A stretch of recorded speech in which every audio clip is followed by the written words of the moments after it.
education is not always what do I put on a piece of paper that gets assessed. It's what other things am I learning to grow me into being a person who's capable of managing my own life and possibly helping the lives of others. So education, it's enormously important. And I keep on saying that sometimes our kids there's so much more than a brain on a seat, which I think is what the NAPLAN world has done to us. It's made kids look like if I don't pass tests, I'm not good enough. I think what this project does, and I hope it spreads further and wider, is that it will teach you that education is so much more. There's a classroom of life and there's a school at school. And that one there lasts this long and that one there lasts that long.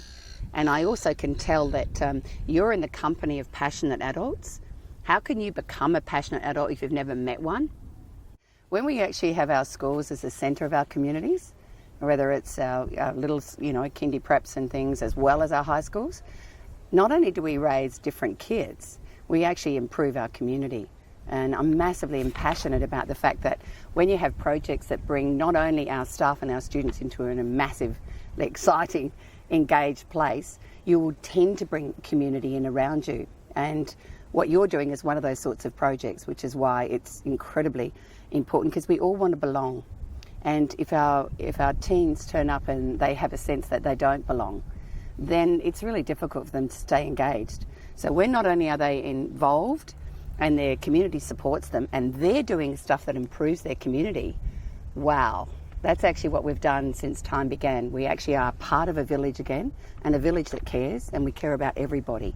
So I think it's got all those golden opportunities for you to do those sorts of things. When we have excited adults, I call them lighthouses. They're people who really care about people, about the students they teach, to find an opportunity where they can make a difference. And when you can make a difference, you feel it inside yourself. You don't need a mark on a piece of paper. Yeah, and I just heard a minute ago that some days when you're not doing your 5,000 meals, because it gives us such a wonderful positive sense of feeling worthwhile. And you can't get that, as I said, you can't get that by the sorts of things that we do in a shallow world that's not valuing. So the other side that I really love about the 5,000 meals is the hope. It gives you guys hope that not only you can make a difference, it gives you a hope for tomorrow and a future in a world that isn't always portrayed very nicely. And I think then you infect other students, you will infect the next ones coming behind you. And so it becomes what I call a self-perpetuating wonderful miracle that keeps on growing. And as you can see, it is already growing, and that's why I get incredibly excited about that you can be in a school community that values you, that gives you opportunities to grow in skills and passion, in communication. And once again, everyone wins. Good is that? It's pretty amazing. It is. What we need to do is be able to keep you in the school environment, which actually is a safe environment, and give you something to do that gets you excited. So once again, when we build self-worth, we build self-esteem, we build confidence, we give joy, and I can hear it. I can hear it while I'm listening to you, that there's a sense of laughter and lightness in you. That's what we call mental well-being. And when we succeed at something, it gives us a buzz, and what we actually know is today a lot of our teens are struggling with big ugly feelings that they don't know how to deal with. So some of them self-medicate, some of them drink enormous amounts of energy drinks, some shovel down lots of junk food. In other words, they're all trying to feel a bit better. So what we do know is when we give worthwhile projects that let kids feel involved and also be around good food and showing you how to cook and prepare stuff, and then going and giving it to people who really deserve it, that is an amazing way to pick up the inside of us mentally and emotionally. And I can just imagine that some days you just want to punch the air with the pure joy you feel.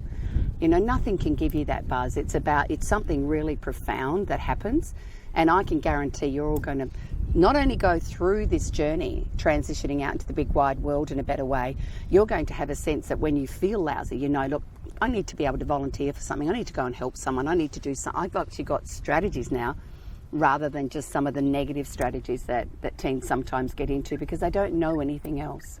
There's so many life skills. So educationally, this is the really big thing I want you to hold on to with a passion is life is about us having life skills. So one of my biggest missions is to make sure teens have the life skills they have so they can go out into the world and navigate the world and deal with it. So what you're doing is almost having a turbo dose of being able to learn life skills that are going to be of value. We've got a lot of employers saying that they can't employ today's young adults after they've left school because they can't even answer a phone very well. So you can see some of those little life skills are simple, but when we're adding other life skills of using our maths and being able to create documents and ordering things and spreadsheets and planning and targeting, there are life skills that are going to help you in any career pathway or no career pathway, just being a meaningful human being. So the education is not always what do I put on a piece of paper that gets assessed. It's what other things am I learning to grow me into being a person who's capable of managing my own life and possibly helping the lives of others. Because I'm going to tell you, this excites me because we've got a generation of obesity, kids disconnected from real food. So if we can actually bring this, and I'd like to see us bringing it even further down so that you can become the teachers of the next generation on how to prepare food that's great for your body and your mind.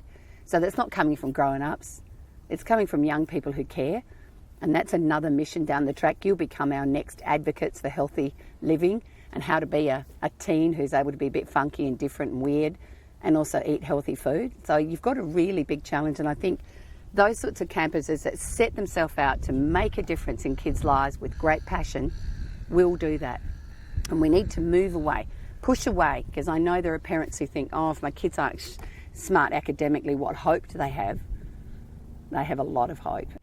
But we need to make sure that they don't get lost. They don't go and feel that they're useless and they can't make a difference, and then they end up on that cycle of abuse and substance abuse and alcohol abuse. We want them to stay thinking there is some hope. I've seen it, and one day I'm going to let that, what I call seed of potential, germinate. And that's what I'm also really keen about. What you've got in your school are those lighthouses, significant adult allies that aren't your mum and dad. Because you stop listening to your mum and dad, don't you? Because that's quite normal. My boys stop listening to me.